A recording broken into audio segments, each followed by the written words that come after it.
Good morning. Great morning. Welcome back to another Nudelberg Daily Huddle, and excited to kick off this Monday morning on October 23rd with you guys. And I do believe that Miss Lori Salarillo, I am here. there she is. I was going to run the show without you, even if you're a few minutes late. So My voice is a little froggy, but I a little wouldn't miss. froggy from what? It's been 2 weeks of on and off of this sinus. I don't know what it is, but going to the doctor today, I did not sleep the last 2 nights. So That's rough. That's rough. Well, good morning, Christina McGuire, Jody Miranda, Jonathan Aarons, Donna Goldfarb, Debbie Hammer, Patrice Jimenez, Jamie Tribble. A lot of women in that group here this morning. I am hoping that all of those women that I just said good morning to will be at the Women's Power Summit on Thursday, as well as Greg Goldstein. Would love to. I'm assuming we will see you there on Thursday. Les Gusky, I hope we'll see you there. So excited. It's going to be a great in-person event. And, I wrote the questions for everybody and I sent them out last Thursday. So I bet excited that's about, tough. we got to the real questions. We got to the real stuff. And nobody has come back to me with anything they wanted to add yet. So I also think I did a good job. Good morning, Lainey Jones. Lainey with the American Cancer Society, which Plug in. obviously all of the proceeds of that event go towards helping American cancer and battling cancer as a whole, even though we are in October and it is Breast Cancer Awareness Month. So great stuff. Lori, how was your weekend? Tell us something good from your weekend. So it was good. Friday night, got to see some family who moved from New York to the area up by the villages, not Sure. in the villages. So got to see them, my aunt and uncle. And then Mike and I did make it to a black tie at Museum of Discovery and Science Saturday night. And it's so nice to be able to fit into clothes. I'm like loving it. Shout out to Body by Jake or Get Jake. Body by Jake or Get Jake. And then yesterday just had some of the kids for family dinner. So nice weekend. Stayed in my pajamas till 3:00 Saturday. I haven't done that, but I'm not feeling my best. Got to rest. You just got to listen to your body. Listen to your body. Friday was a great day for me as well. I actually had the opportunity to sit with Tim Harrigan, which Tim is a LinkedIn story of all LinkedIn stories. Him and I connected through LinkedIn years ago. We have stayed in touch. He's grew up in Florida, but then in high school moved to Pittsburgh, finished high school in Pittsburgh, then went and played football at a small school, then got his master's degree at Notre Dame, got into sales. And him and I connected through the platform. He saw something that I shared. We went back and forth on a connection request, a message, right? He then says, "Hey, I'm coming to Florida for work. I'd love to meet you." I said, "Great." I said, "I got some other people that I want to introduce you that are down here." I created a lunch for us a couple of years ago with a bunch of people. And he's kept in touch with Rob Speranza, who I introduced him to. He's kept in touch with Jake. He obviously has kept in touch with me, so much to the point that Friday, he's like, "Hey, I'm coming back to Florida." I said, "Great, let's go grab a beer." And then wouldn't you know that presented an opportunity for us to talk about business. He's been elevated into a leadership role at ADP. He runs the entire state of Pennsylvania. But he's like, "Look, we have a need in learning and development. I wonder if it would be a good fit." And boom, the introduction happens. And it's just such a great case study of when you meet people that you connect with. We didn't connect because he was in sales or because of anything other than he had a football background. I had a football background. He was in business. We were around the same age. We're both 37. So we just connected virtually. and developed a real relationship. And, just the way it always happens, you introduce people into the right thing. So it was just a blast. And it was great to see him in Yeah. person. When I had some of the kids here yesterday, they're all grown adults now and they're all working and building their careers. And I said to them all, "Are you all on LinkedIn?" And they were like, "Yeah, but we don't really use it." And I'm like, "Okay, if I could give you one piece of advice, start building your brand on LinkedIn because y'all are going to look for jobs at some point. So it People are was going to really, look to well, see what you're doing, and right?" And Ginger, who sent us an uh-huh. article over the weekend about how Gen Z is really leveraging LinkedIn and how they're leveraging it for, digital networking, and how they're building relationships, and how they're actually building connections at a significantly higher percentage than the generations older than them, which I think is super cool to hear, because like they have the leg up, if you will, because they were born with social media. They know Right. social media as just a natural thing to do. So if they could figure out how to do it properly inside of LinkedIn, what an unbelievable tool for them. But yeah, it Yep. was just great. It was great to have that. And then the rest of the weekend was awesome. We did some walking on Sunday. Took the whole family out over to Kith and Co, which was great. Had some coffee and just enjoyed this. It's nice in the mornings right now. It's still getting hot Yeah. in the afternoons, but it was still in the 60s and 70s. And Jules is just an absolute tank. And then, of course, wouldn't be a weekend if we didn't talk about football. Oh, but then I think the highlight of the weekend, which I'm going to let my dad talk about it, Right. but there was a Nudelberg reunion, and it was a I was road shocked. trip. I That was is my shocked. dad, my uncle Michael, my aunt Elise, who went up and visited Stan the Man, the original, the patriarch of it all. And I can tell you that I haven't seen all those faces together in a long, long time. So, and I just wish there would have been real cameras. Like, we should have really told Sarah that it was part of the gig to go and just shoot the content of all of that, because that for sure would have been like a planes, trains, and automobiles situation. Like, the stories and the laughter that probably came out of that car ride was probably fantastic. But I'll let my dad share all that. But it was a Yeah. great football weekend. Obviously, the Dolphins didn't get a Often. win, but the Knowles did. So let's go Knowles. Canes got a big win against Clemson. Great stuff. But we are going to focus the conversation on mentorship. And we're going to focus the Yep. conversation on what it looks like to look up to somebody and copy somebody. So before we do any of that, let's get to some wake up music, and then we're coming back, and I got a great piece of content to share. Wake up, everybody. Get up, get up, get up, get up. We got, come on, come on. Wake up, everybody. Teach a new way. Maybe then they'll listen what you have to say. Wake up, everybody. No more sleeping in there. No more back to thinking, time of thinking ahead. Come on.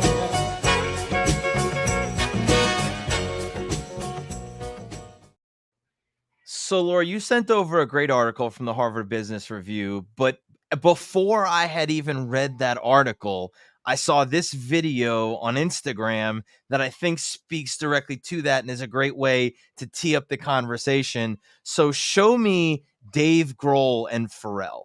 Dude, stop saying I'm a good drummer because I'm the most basic fucking drummer. If you listen to Nevermind, the Nirvana record, I pulled so much stuff from the Gap Band and Cameo and Tony Thompson on every one of those songs. All that. That's old, it's old disco. That's all it is.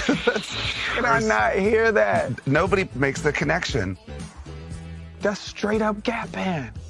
I told Tony Thompson that came to my house for a barbecue with somebody, and I was like, man, I just want to thank you because, I owe so much. I've been ripping you off my whole life. He goes, I know. Whoa. That big disco flam. Like, it works every time.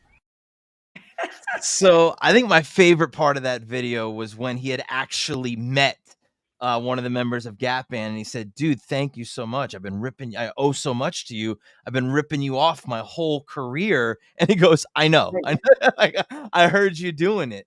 But I think it really points towards, like, who are you ripping off, right? Like, and it's great to have mentors, and it's great to have somebody that you're working very closely with, but you don't have to have a mentor in order to recognize what somebody's doing and make it your own and copy it. So I'm going to pose the question to you, which I gave you in the show notes, so it's not completely unprepared.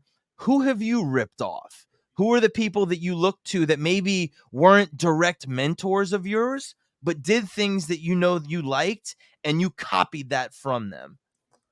Gosh, I think there's been a lot actually. I definitely would have to include my parents, right? They're not official mentors, but there are parts of each of them that if I look at myself, that I've stolen, right, from each of Mhm. them from watching them as a young person all the way through my older years. So I would definitely have to say them for sure. But there's so many. There's like a little. Are there any celebrities? Are there any entertainers? Are there any athletes that you really look to? Like, I don't know, like if I was a young woman right now, I think Becky Hammon would be somebody that like I was just like, I want to be just like her because of the way she carries herself, the way she's continued to grow through the ranks. Like everything about her brand speaks to me. Was there anybody like that for you?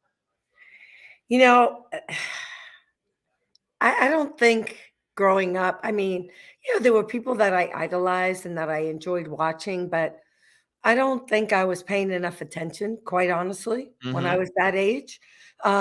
Today, and I don't want to be political, and I don't mean this as a political thing, but and I didn't like her at first, but after reading both her books, there is something about Michelle Obama, um, and it really is about staying true to yourself, Yeah. whatever that is, right? Yep. And again, I'm not talking about as a first lady or any of Sure. that, but if you read her books, she's so vulnerable and authentic that you get to Mhm. really understand who she is and how hard it was for her to stay true to herself. Yeah. And so I think when I read that first book, that really stuck with me.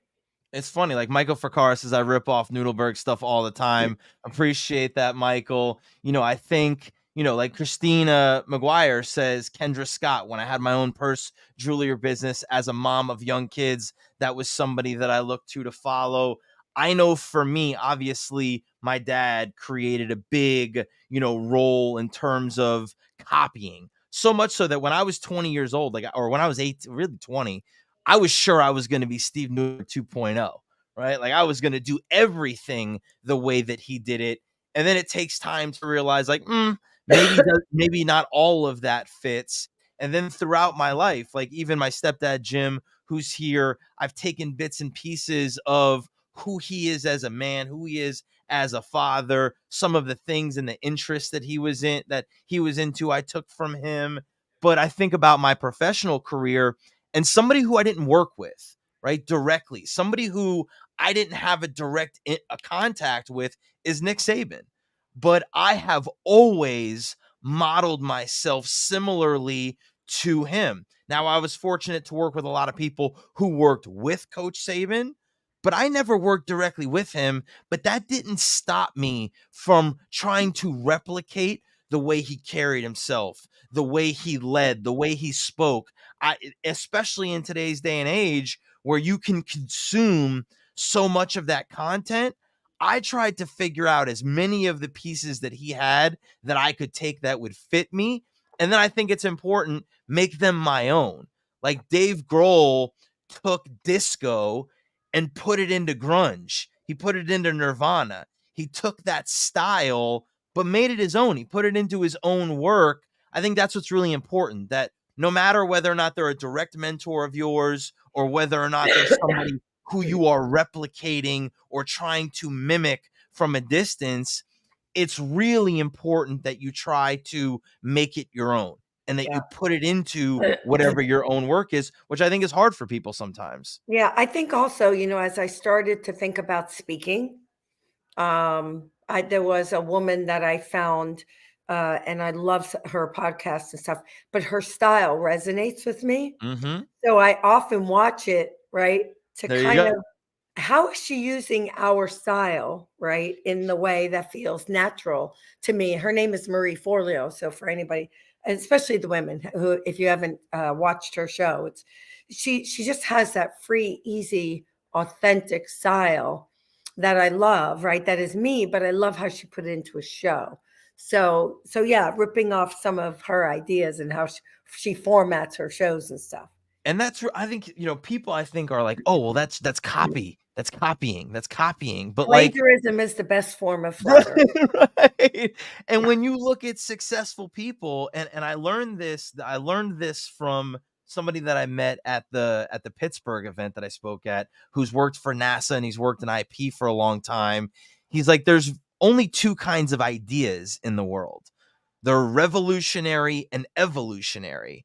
He's like, and there's very few revolutionary ideas. There's very few ideas that completely break the mold and are brand new. Most ideas are evolutionary. They take something that was already happening and they evolve it a little bit. And I think as long as you're taking it and trying to evolve it a little bit, maybe not make it completely new, but make it fit who you are, that's the greatest thing you can do because you're watching people that are already having success. Every athlete, every entertainer, anybody who performs for a living does that exact thing. They look at Michael Jackson and they try to mimic his moves, whether it be Usher or whether it be Chris Brown or any of the, hot, young or younger dance artists now.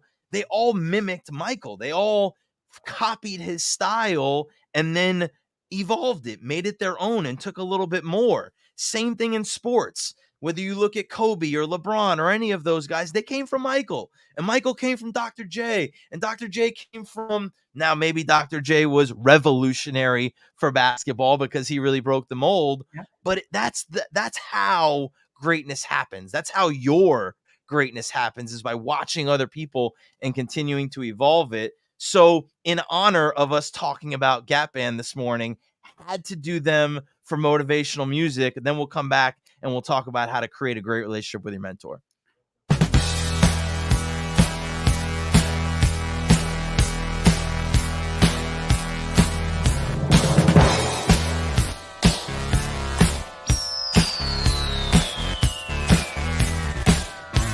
You were the girl that changed my world.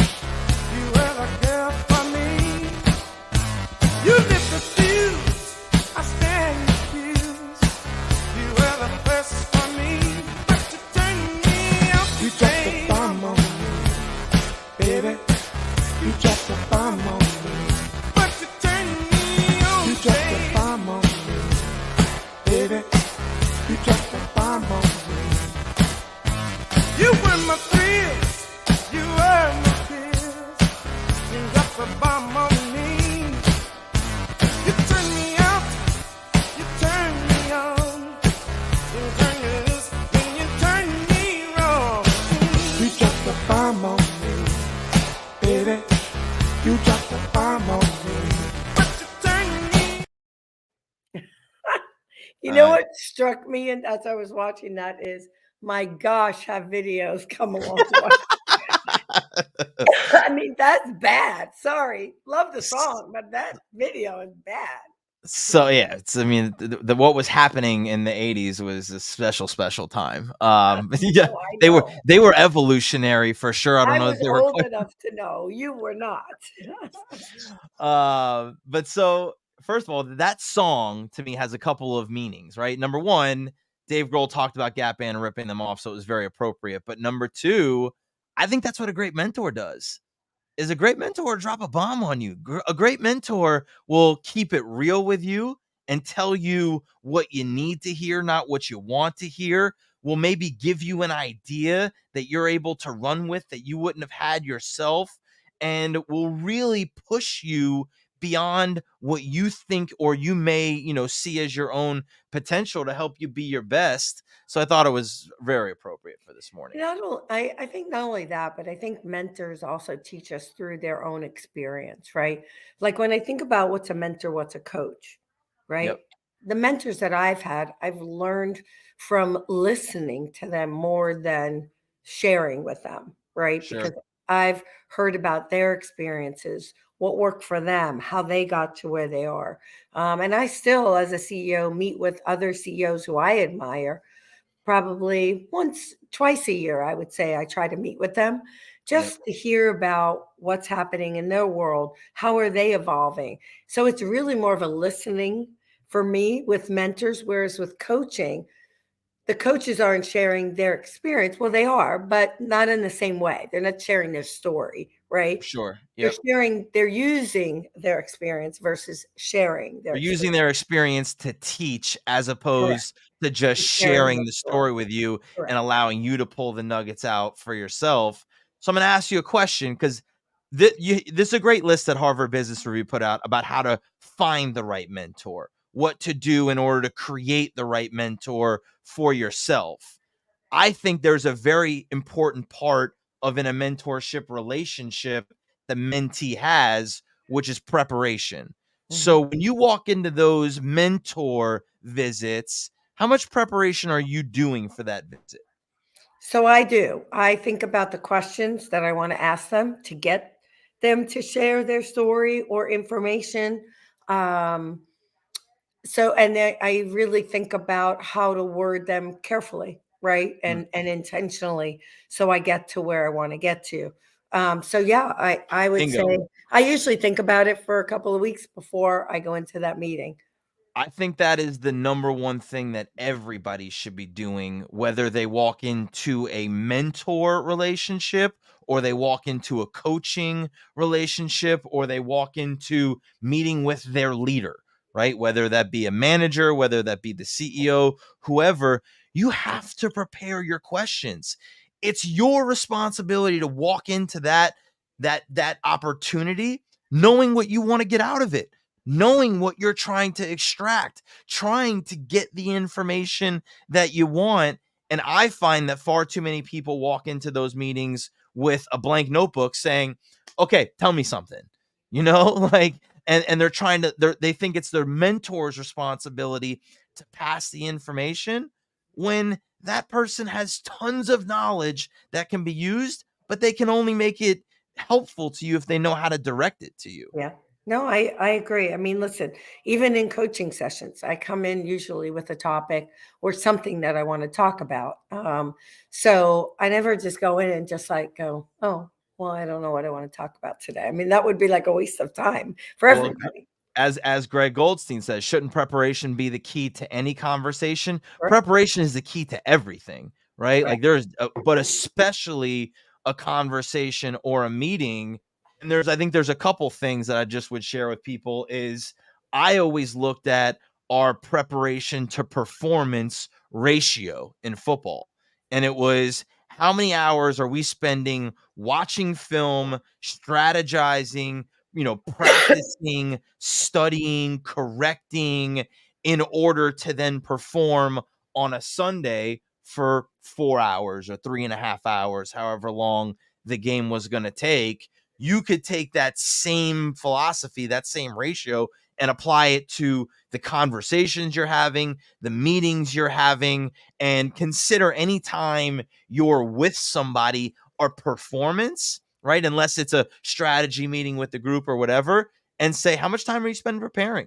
How much time are you spending in preparation versus the time that you're performing with other people? And it'll give you a great data point to figure out why maybe you're not excelling the way that you need to in those situations. And if you're unsure about how to prepare for virtual coffees, we literally created the virtual coffee scouting report for people so that they could do their homework. They could do the preparation necessary so that you walk into a first visit with somebody which should be virtual. You feel really prepared for it. Yeah, no, I agree. Listen, I met with the deputy superintendent last week for the first time. We had our first monthly. It's a He said, great picture. I want to meet with you monthly, right? I I want a love it. cadence to build our partnership. Um, I went in with an agenda, a typed agenda of these are the topics that Yep. for me are on the table. Yep. I'd like you to add to that list. We can continue to use this list, right, Bingo. to make progress on each of these and to hold ourselves accountable. But these are the things that I've thought about over the last month, and I've jotted down as things that I really want us to focus on. And of course, adding whatever you have. So I think I have a meeting today with a donor sponsor, and I've got my 4 things that I want to bring up in the meeting. One is more of just an update on something, but the other ones are questions. How is it going? Right? How can we build this partnership? What would you like to see more of? So, because you forget sometimes to ask those questions because you're so busy talking at them. Yep. Right. 1,000%. So that 1,000%. preparation helps you to really stop and think before you just go in there and just, puke everything all over them. Right. As my dad would say, show up and throw up. Right. Right. Right. Awesome. Thank you, Lori. Thank you for a great conversation about mentorship today, about ripping off and duplicating for Finding yourself. mentors. I just want to really, really encourage everybody that it's not that hard, right? But be intentional about it too. But find them, because I don't know what I would have done all these years without them. Really. I love it. Great job. Awesome. And if you are struggling to find a mentor, you definitely want to show up Thursday night, because there'll be a room full of people that will fit that quota for you. So excellent stuff. Thank you, guys. Thank you, Lori, for a great start. Everybody have an excellent Monday. We will see you tomorrow. Steve Nudelberg will be back in the seat with us. We will not be there tomorrow. He will not be here tomorrow. Oh, he will not be here tomorrow. I will be here tomorrow. He's at breakfast tomorrow. So I will be here again tomorrow. Lori, you will be here again tomorrow. And we will have another fantastic show. Until then, let's get down to business. Have a great day. Please don't worry about me. I'm about to let my heart speak. My friends keep telling me to leave this. So let's get down to business. Let's get down,